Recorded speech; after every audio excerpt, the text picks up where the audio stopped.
and welcome to today's video where we will cover everything about hypopressives and why you as a woman need to include hypopressives in your self-care toolkit.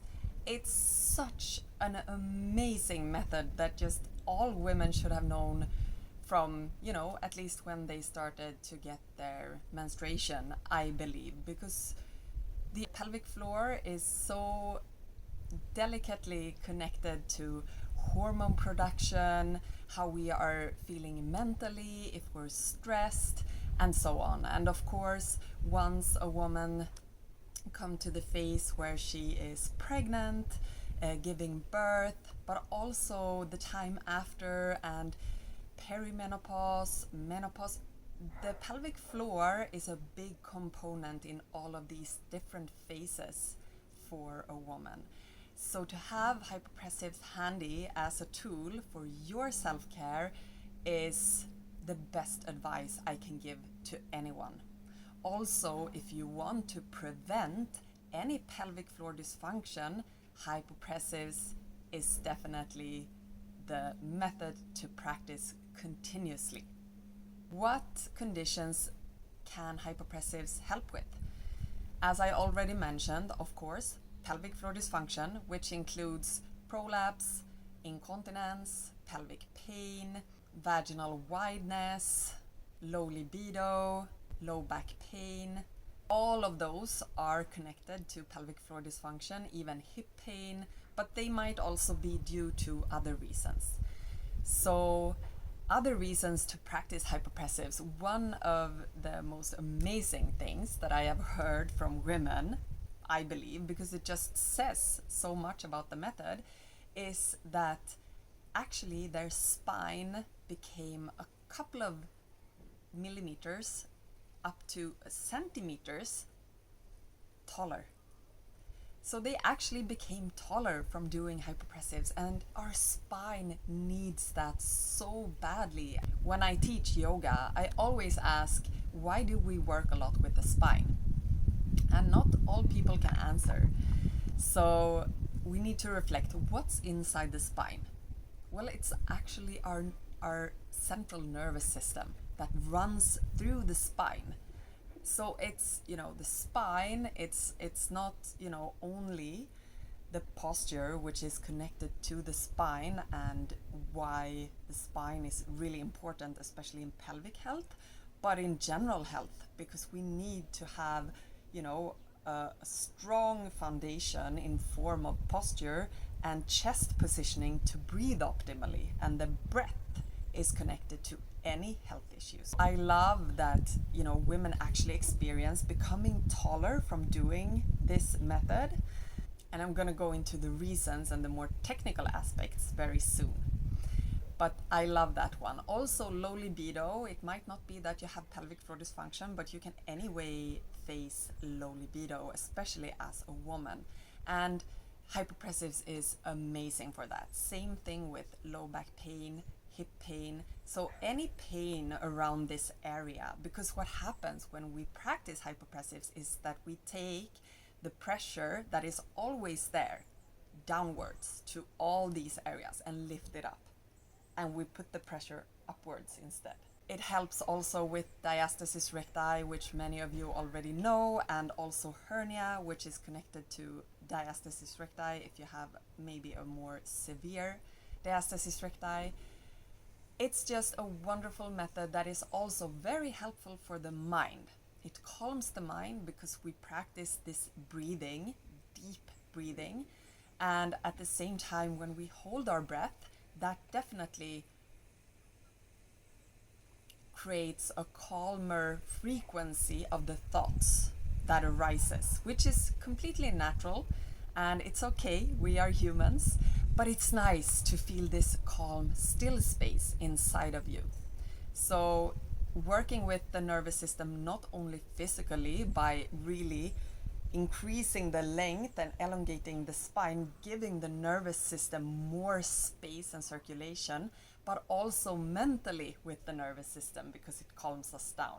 So this is just the ultimate self-care tool for any woman to have in her toolbox. When can you not practice hypopressives?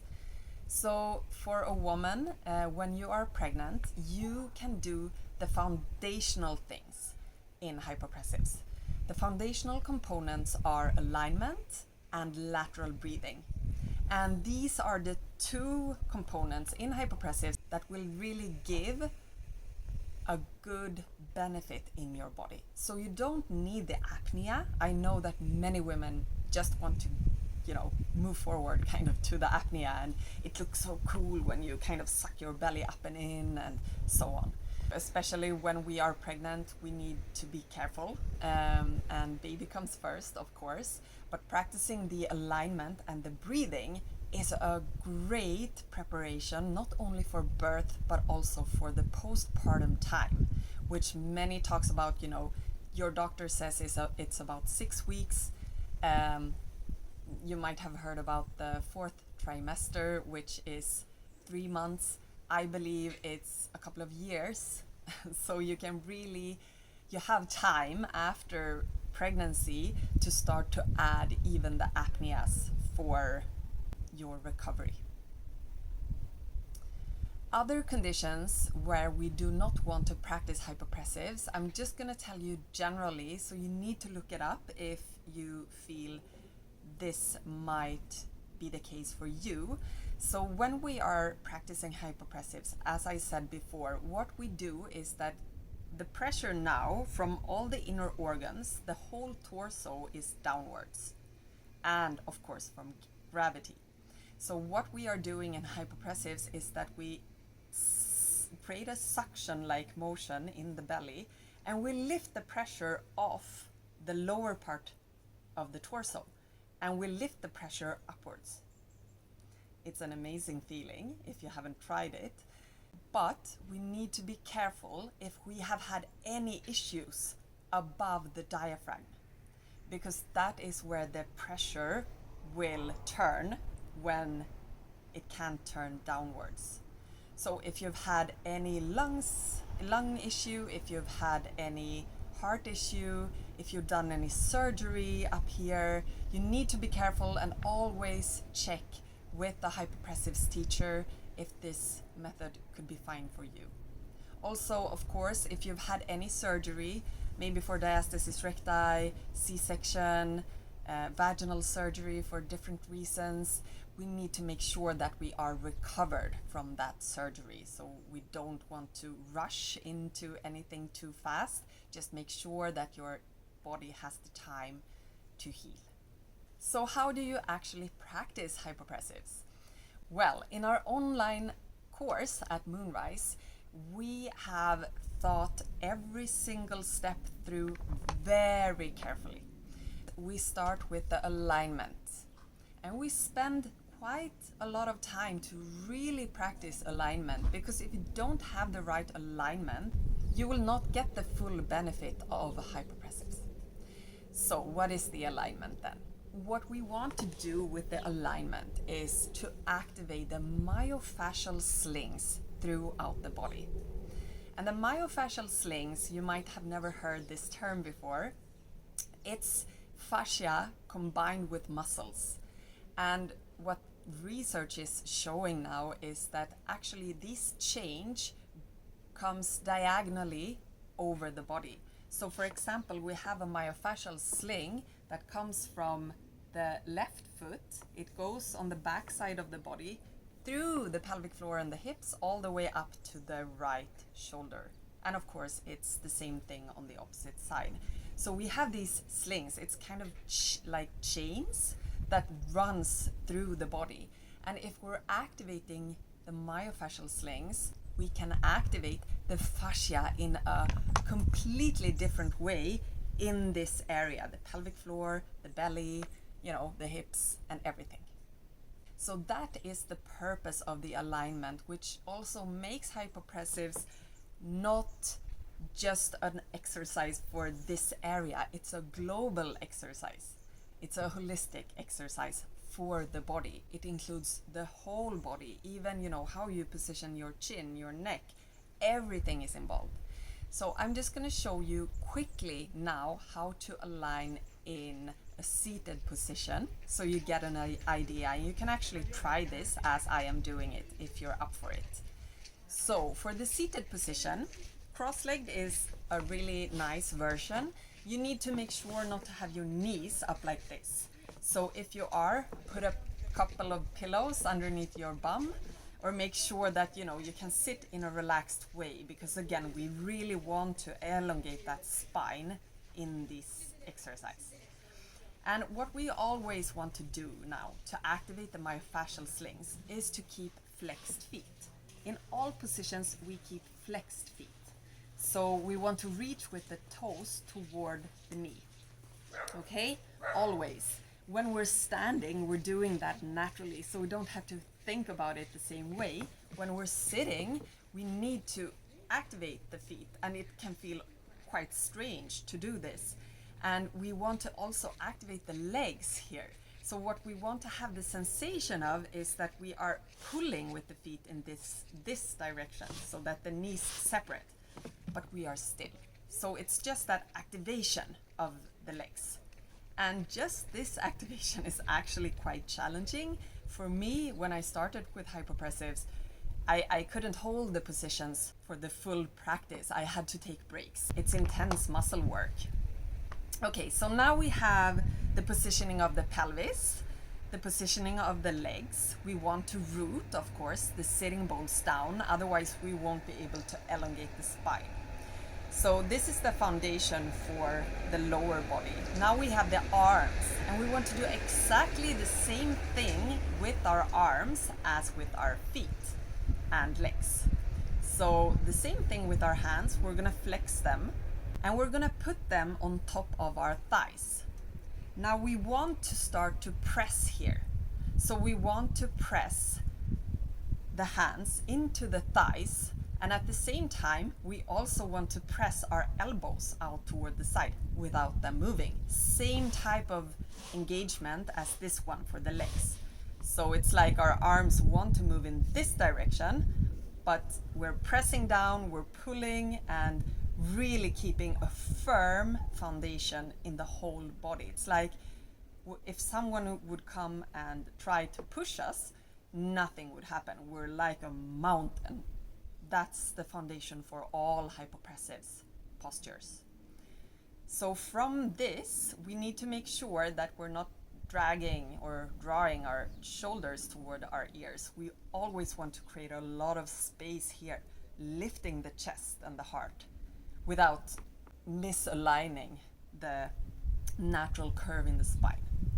Okay, so lastly, and this is really important, we want to press the top of our head up toward the ceiling or the sky, and we need to take the chin backwards, because what happens if I don't take the chin backwards and sit like this? Everything can be super aligned here, but up here the neck is not elongated and aligned. We're moving the chin like this. It's like we're not showing anyone, it's not a big movement, but it's just this action of elongating the spine and the top of the head with the rest of the spine. Okay, so this is the alignment. And now you might understand that we need to carefully take time to go through each and every position. There are 5 foundational positions that we walk you through in detail. And this really takes some time because we need to be so alert. Once you're up here, elongating the neck, you have forgotten about your legs. That's the case for most women. So we really need to practice and practice to kind of create a muscle memory in our bodies, in how we align the body in hypopressives. That's the first step. The second step are the rest breaths, the lateral breathing. So when we practice hypopressives, and if we are practicing apnea, we always need to take 3 rest breaths in between the apneas. So we're not sitting or standing or whatever position and just doing apneas all the time. that would exhaust the diaphragm and also our brain, I think. So we need to incorporate the rest breaths, which is also called the lateral breaths. And I have a video that takes you through the lateral breathing. You can go to that and practice. It takes some time. I'm just shortly gonna describe now what lateral breathing is. Lateral breathing is a movement of the rib cage where we want to expand in all directions. And it can be quite easy for some women to expand in front. Some are really tight here. Once we start to practice lateral breathing, this whole area will start to loosen up. You can also add some massage for the rib cage and the belly before you practice hypopressives. And if you want me to create a video on how to do that, let me know. So what happens is that we want to expand the rib cage, the lower ribs especially, all the way round. And the challenging part might be the backside, because not that many have connected with the backside of the rib cage and the bottom of the lungs, which is actually placed down here on the back, just above the lower back. So we really need to activate and engage both in our minds and physically how to make this lateral breath happen. When you have come to this stage, you can practice the alignment. You can practice the lateral breath in each position and keep the alignment. If you don't have any contraindications, then it's the time to move into apnea.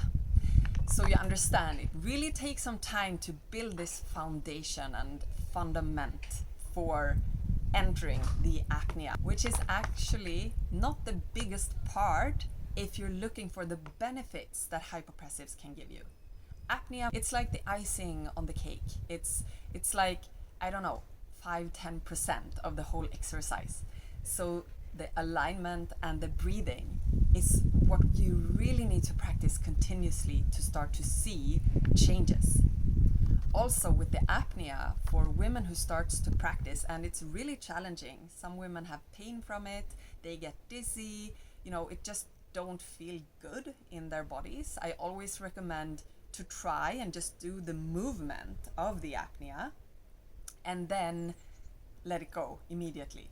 But then of course, if you can increase the apnea and hold your breath for longer and longer, that's another challenging version of hypopressives that many sportsmen and women practice to build muscle strength from within, because that is what you do when you practice apnea and you don't give oxygen into the muscles.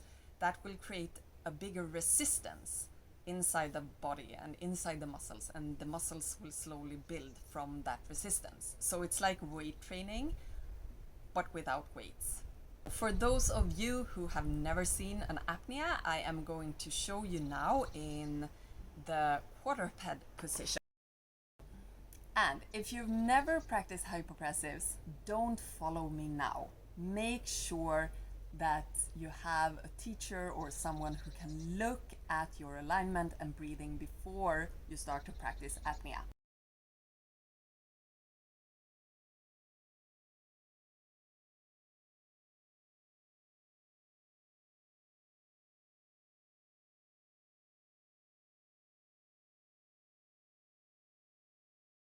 Okay, so now you have seen the full exercise, but a little faster than it is when you are practicing in reality, of course.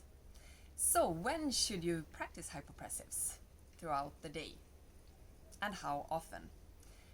So what is recommended to really see benefits for your specific situation is 10 minutes every day for at least 3 to 6 months. During that time period, we can see if your body is responding to hypopressives exercises. For me personally, and many other women that practice hypopressives for longer than 6 months, we keep on seeing improvements. optimally you practice hypopressives 10 minutes almost first thing in the morning. That is a great time to do it before you eat breakfast. Maybe you want to get up and, brush your teeth or drink something, of course, that's fine. And then you just move into it, spend 10 minutes where you're also in this state. Kind of early morning represents almost a newborn self version of yourself mentally. So you're in between sleeping and kind of fully awake and active, and that's such a great space to practice breathing exercises in, because you really optimize the nervous system and create this calm sensation in your body for the rest of your day. Of course, it can be challenging if you have kids and you need to make breakfast. You can practice anytime, just not right after you've eaten. So optimally you wait for 1.5 to 2 hours after a meal before you practice. But that's why it's also a good option to practice right before you sleep, because preferably you have dinner a couple of hours at least before you go to sleep. So now I want to get into the 5 different positions that we offer in our online Hypopressives course. Seated, you already know about the seated version.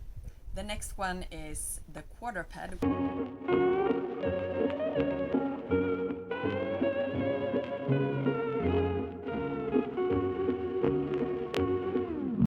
So lastly, I have an advice to you. Some women I mentioned who have joined our community have been practicing hypopressives from YouTube videos. That is not recommended at all. Actually, I think it's quite irresponsible to put that videos up on YouTube, because there is a high risk of practicing hypopressives the wrong way. And if you do that, you can actually increase symptoms that you might want to get rid of. So always make sure you have a teacher, a hypopressives practitioner, who can look at your alignment, look at your breathing, your apnea, and then you're good to go. You can practice hypopressives anywhere, anytime that is good for you. So in our hypopressives course at MoonRise, we have these follow-along videos for you to do daily, and we also have a practitioner that will be watching your alignment, your breathing, and apnea, and give you feedback. This is really, really important. In combination with that, we also have our wonderful community who are sharing their knowledge so openly. And we will talk about this in our next Together Thursday, which is the 8th September. It's a community call with focus on hypopressives. We will be practicing hypopressives. We will be going through all the fundamentals of hypopressives, frequently asked questions and discussions. So I really hope that you will join us 8th September for our next Together Thursdays with MoonRise.